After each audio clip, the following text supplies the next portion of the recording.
In 1975, Egypt had a lot of debt, so they had to sell their share of the canal to the United Kingdom.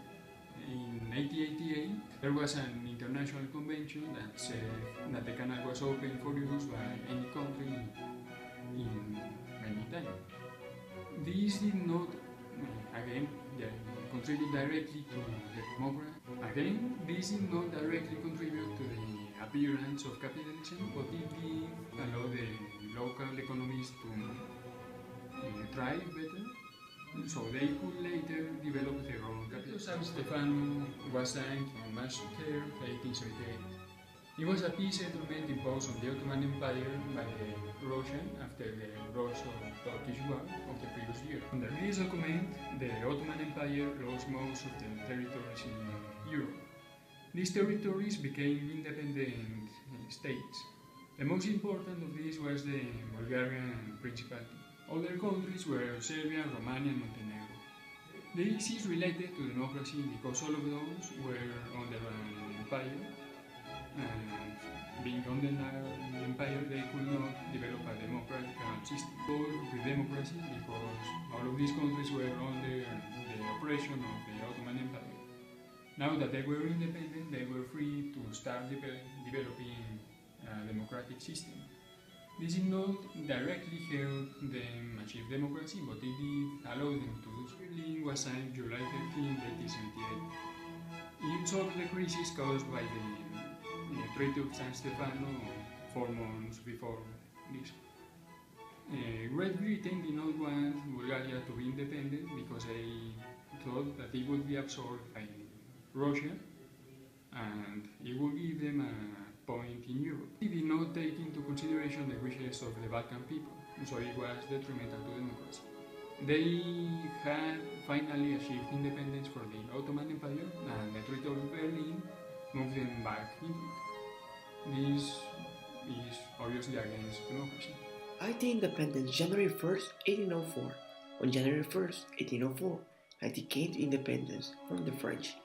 They had been fighting for a decade, but finally, a Spain-French war in the last year gave them the edge they need. With this, they became America's second independent republic and the modern world's first free black republic. During the fight, only ethnic slaves were free, and not having a strict inferior class is necessary for a democracy. Also, the whole country had been under the oppression from French, and many did not even have the right to vote, so their independence helped to the development of the democracy. Their history of success, despite the struggle, is said it has inspired other nations to attempt their own rebellions. One of these countries is probably Mexico. On September 16, 1810, Miguel Hidalgo started the Mexican War of Independence. Hidalgo was executed shortly after, but the country kept fighting the Spaniards, and in 1821, the Tratados de Córdoba were signed, making Mexico an independent country. The country did not immediately reach the fully effective democracy, but this This independence was the first step for the development of the democracy in Mexico. 1839 to 1842, the Opium War. Opium, that is a highly addictive drug, was growing in the northern India under a sponsorship of the British East India Company and then shipped directly to the Chinese markets. The demand for opium in South China increased dramatically. The Chinese disapproved this action and appealed to the British government on moral grounds to stop the traffic in opium. The British did not care and refused to stop their activity. As a result, the Chinese blockaded the foreign area in Gansu. To force traders to stop their trading of opium, given this action the British responded with force, and this gave the start of the Opium War. The Chinese were no match for the British.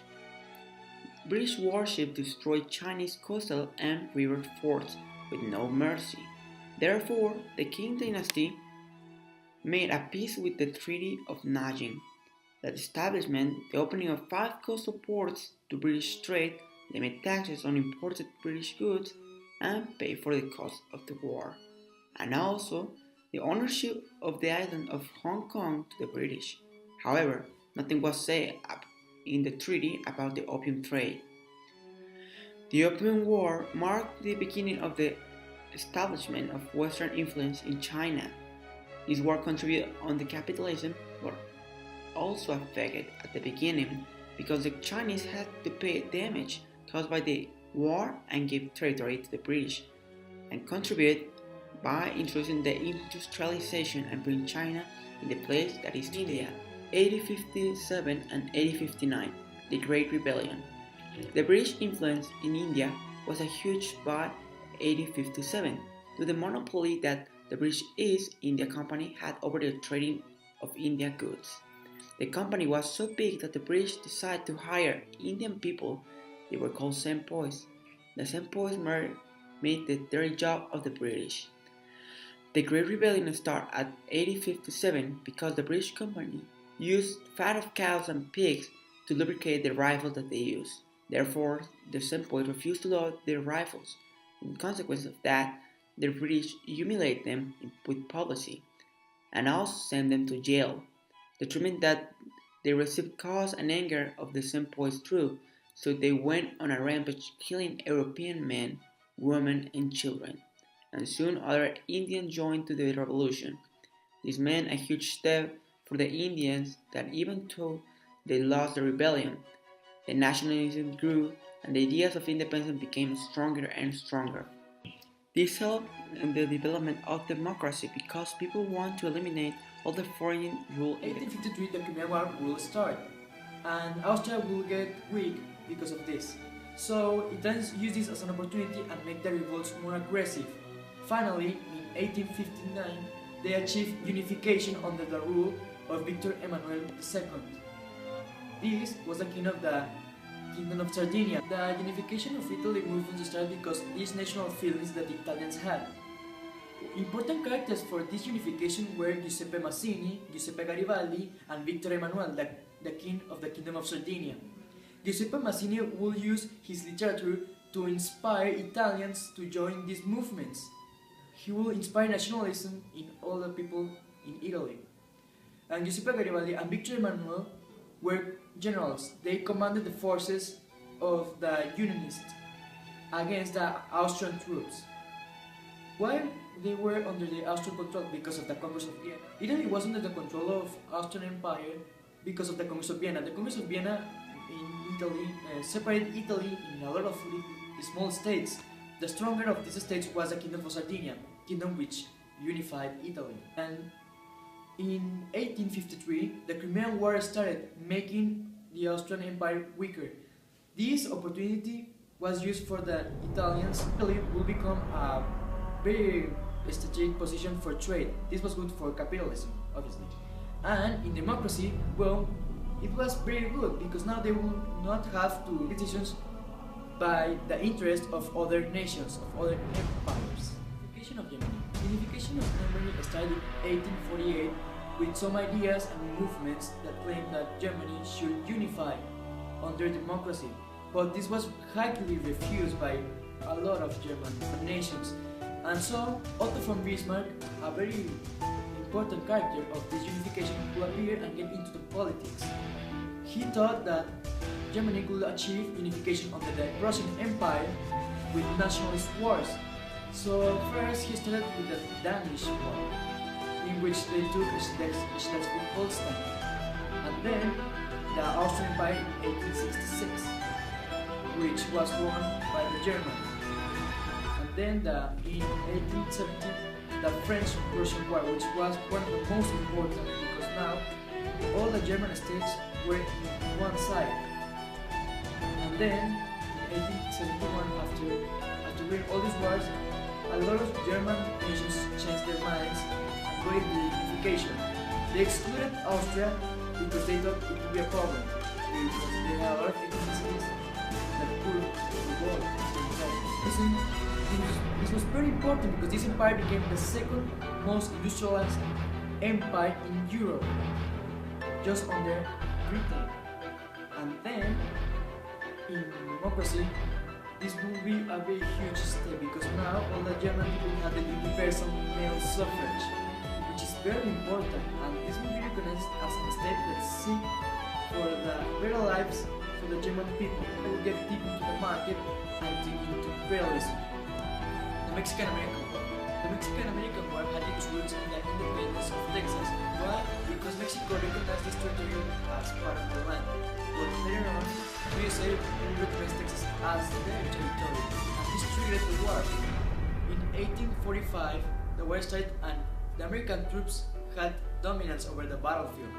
The war ended in 1848 with the annexation of Texas and the loss of Alta California and New Mexico. These states recognized slavery because USA was a slave nation, and so they would develop economies based on slavery, just as the cotton industry or the harvest.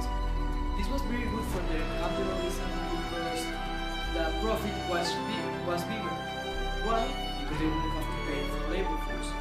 But in democracy, this was a huge step back because these states did not recognize slavery, and now they will have all the black people, some Mexicans, the street.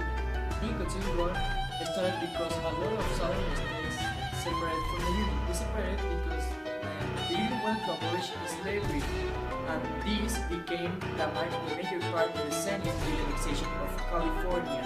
Slavery was the main economic factor for the southern states. Why? Because all of their economies they were based in slavery. The profit was bigger because they didn't have to pay labor force. But now, they will have to pay it because the north part in which slavery was practiced didn't have their economies based on that, and they wanted to end with this. War will start in 1861 and will end in 1865.